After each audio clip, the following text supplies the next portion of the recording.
The Charlotte Ledger Podcast is a member of the Queen City Podcast Network.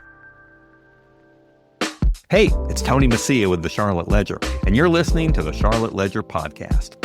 Find out more about the Charlotte Ledger and subscribe to our newsletters at thecharlotteledger.com. Today, we're taking a closer look at the transit and transportation tax referendum that's on this November's ballot. It's a $25 billion plan that would build rail and provide money for roads and buses by raising the Mecklenburg sales tax by 1 percentage point to 8.25%.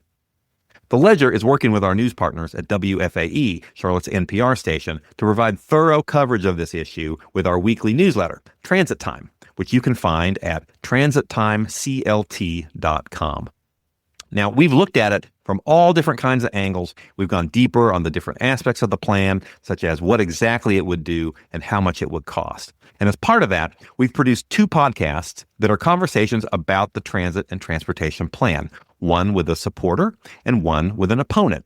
And you can listen to each one and decide for yourself how to vote on this important issue. We don't tell you how to vote. We're just giving you information. And as you will hear, these aren't arguments like you'd find on cable TV. These are conversations. And my approach was to let each guest make his case and then ask some skeptical questions to prod them and push them a little bit. I think you'll get something out of it. Today's conversation is with Robert Dawkins, an opponent of the plan. He's the political director for Action NC, which works for racial, gender, and economic justice through organizing, leadership development, and voter engagement. And again, if you want to hear the other side, if you want to hear the vote yes side, you can check out my conversation with Shannon Binns of Sustain Charlotte in an accompanying podcast. But in this discussion, we're talking with Robert about why he thinks voters should vote no. All right, so Robert, thanks for joining me. Hey, glad to be here, Tony.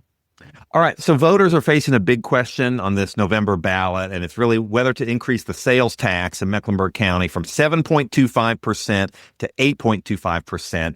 And that money, they estimated at about $20 billion over 30 years, would go toward more buses, it would go toward expanding rail, adding roads and sidewalks and other things related to roads. What's your take on why voters should vote no? Well, first, I want to say that Action NC is a progressive organization, and you can't be progressive if you don't believe that there should be a quality transportation system for people to use. And a quality transportation system would benefit our base, which is the low to moderate income base. What we don't agree with is the inner workings of this plan. We do not believe that the authority is set up to be representative of the community. We don't like the process that was used to come about the inception, from the inception to the point of it being passed, called the PAVE Act. We don't think that there was transparency or enough community input in it. We don't think that there's been guardrails in this to make sure that low to moderate income people will not be hurt, since this is a regressive tax, or that services will be scaled back like what happens every time there's a recession. And for a multitude of reasons like those, we're opposed to this transit tax passing as a referendum November the 4th. Okay, I'd like to get into some of those a little bit, but I think the thing that you hear a lot of people on the other side saying is, well, okay, maybe this isn't the perfect plan, and maybe it's not the way they would have done it if they were drawing it up, but don't we just need to do something? Isn't the need so urgent that we just need to go ahead and do this and get some of this stuff built, and we can kind of figure out some of these details on how to make it better? No, because one of the main reasons that there wasn't transparency is that everyone is scared of our General Assembly. And they're scared by saying, if we don't make the plan the way that they want it, then we can't get it.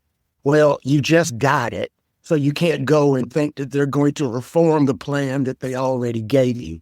So before you do what we would refer to as the Charlotte way, which is have a great idea and a bad plan and people suffer again, let's not make a $30 billion mistake that will come out and hurt us worse than where we are right now. And that's what will happen if we pass this. It will be a $30 billion mistake that you will do irreparable harm to the community, and you've taken their money and helped displace them with their own money and said, well, we tried to help you, but it failed and we're sorry. We're going to go back to driving. And unfortunately, you got displaced. So good luck living in Gastonia. Yeah. So what do you think? I mean, what is exactly the harm you think to low and moderate income communities? I mean, what is that exactly? So first, let's start with the economic impact. And one, what I keep hearing people say is, oh, well, it's only going to be $11 a month. Well, $11 a month is a lot when you don't have money. I've seen people in Charlotte complain about $11 a month tax increases plenty of time. And that's what's for everybody. Anytime that the city says we got to raise fees, anytime Duke Energy says we got to raise your electric bill, normally it's about $10 or $11 a month, and everybody goes crazy. For my community, it's huge. So if my community's already standing in line at Crisis Assistance Ministry to pay their light bill, which was $50 a month, or if my community was already at their church asking them to help them with a bag of groceries, because the grocery prices went up, then $11 a month is problematic, especially when some of the services you're trying to get them to require extra things that $11 may be problematic for. And then, Tony, here's the biggest piece. It's a regressive tax, which means poor people pay a larger share of their income to fund it. And I don't think they're getting a larger share of the benefit. Because getting people to work 15 minutes faster to a job that's barely paying them enough to live is not transformable change. Yeah, I mean, I think one of the things that the other side says is, look, it's not just getting them to work 15 minutes earlier. It's you would have more people, riding the bus, because right now people, if the buses are coming every 30 minutes or every 45 minutes, it's not really a realistic option, and sometimes they're not on time. But if you could actually get them going on, every 15 minutes, then more people would use it. You wouldn't have to have a car. I hear what you're saying. Not everybody has a car to begin with, but that there are benefits to people to being able to have a reliable transportation system. Right. What I hear is a lot of people trying to sell us, specifically the poor communities, on something that we're really not getting a benefit for. And that's why we call it a bait and switch. If you just want to build a red line, if you want economic development, call it that. But to turn around and say, oh, we're going to give you some bus shelters for dignity. If you cared about my dignity, you would have built bus shelters already. If you cared about my dignity, you would make sure that we had reserved spots on the authority so that we were represented. If you cared about our dignity, the mayor herself has $75 million sitting in this mayoral fund that the city forgot about. Use that for the bus shelters. A bus shelter, a great bus shelter, costs you about $5,000. $5,000 times 20,000 bus shelters is $10 million. Take that. Take $10 million out of that. That still leaves you $65 million. Take that $65 million and pay for microtransit. Now you don't have to raise my taxes. Because the person that's suffering the most in this tax is going to be poor people. And when it doesn't work the same way that it hasn't worked in before, then the city says, oh, well, we're sorry. You know what we're going to do? We're going to start a task force and we're going to study it. And hopefully we'll come out with a good slogan like Charlotte's got a lie. So you touched on some of this, but what is it you would like to see them do? I mean, I know you don't like this plan for some of the reasons that you laid out, but what are, I mean, and you said, okay, they've got some money, maybe they could do some of these things, without actually having a tax increase. But if you were in charge, what would you do to improve transit and transportation? First thing I would do is what they didn't do in January, and that was open up the process and make sure that everybody was being heard. When we started asking the city questions, because this was CAT, so we started on the city side back in February, asking questions. And what we heard was, we don't want to stir that pot up because we need to get the General Assembly's permission. When we'd ask another question, it would be, well, we don't want to stir that pot because we don't want the General Assembly to get mad. So you made a plan that you didn't want the General Assembly to know much about because they might stop it. You couldn't tell the public what you were thinking because you didn't want them to mess up your ideas that you were trying to formulate. So you made your plan in a silo. Let's start with that. Don't do that. Don't make your plan in the silo. Make your plan all out in the public. Next, if you do need permission from the General Assembly, Ask the community to go lobby for it and not the Charlotte Regional Business Association. You ask us, I saw when UNC Charlotte wanted a football stadium, they asked everybody to go to the General Assembly. When folks wanted FanDuel wanted sports gambling, they asked everybody to call the General Assembly. When Charlotte wants something, y'all aren't smart enough to talk to your representatives because you might mess up our plan. So we're going to do it behind closed doors, and then we're going to sell it on you. So first, we need transparent process. Second, we need to have the people that are responsible have it done on their watch. There's no need for city council to do all the work and have the election on city council when this is a Mecklenburg transit bill, and the main people we need help from is the legislature. So bring this plan and ask the General Assembly representatives and ask the county commissioners what they're going to do and hold them accountable by making them do it in an election year. That's two. Third, I think the biggest thing that's important is providing for bus service to people and better busing. So I would use the quarter-cent sales tax that the city already has. I would put that on the March primary ballot and ask the public if they want to authorize a quarter-cent sales tax for better busing. And this is an authority that Mecklenburg County already has from the arts tax that didn't pass that one, right? Yeah, it's already there, sitting there without any stipulations. They could go ahead and use that to get busing going. I also believe there's enough to keep continuing going on the red line. And for the rest of this, when you come up with a transparent plan that you've worked on, then we can talk about it. But another piece, I don't think this should all be on the back of the citizens of Charlotte. I think the legislature should chip in money because Charlotte contributes a big hunk of to the General Assembly's main, income that comes off the back of Charlotte. But I can't get any of that back for my road. The General Assembly needs to give us some money. The federal government needs to give us some money. And if Bank of America, Wells Fargo, Ally can put their names on stadiums and T-shirts, they can put them on bus shelters. They need to contribute too because their employees are the main ones riding. When they come back with a plan like that, we'll be supported.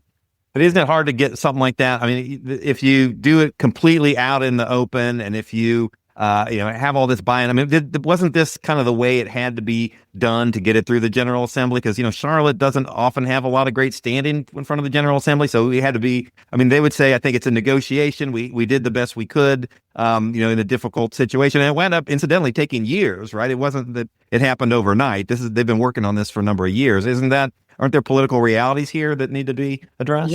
There's also public realities too. And the public realities is the people that always get shorted in this process are poor people. And as a general, Charlotteans as a whole. The Blue Line went over budget. The Blue Line extension went over budget. East Side was promised a lane down the center of the street that was going to have BRT, then a shuttle, then high occupancy. They didn't get any of that. The North Met was promised a red line for 30 years. It's not the people's fault that they decided to put it out there and say, we're going to build you a line when they didn't even know if they were going to have permission for the line. These are the things that we're looking at. We're looking at a history of failures that folks then want to come back and fix. You want to know why we don't have upward mobility? Because we didn't have transparency. This is why we have these type of issues. So don't go make a $30 billion mistake.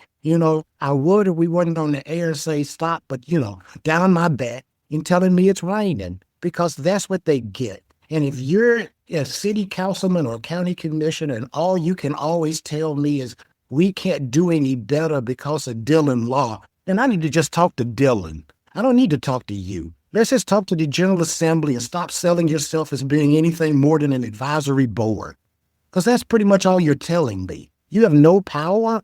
I look at all of these different cities around the country that are in other Dillon rule states, and they don't use that as a crutch as much as they use it here in North Carolina. Texas is a huge Dillon rule state, but Houston, Austin was one of the main places that we looked at as an example. All of those folks are in a Dillon rule state. And you know why they are home rule? Because they stood up and they fought for it.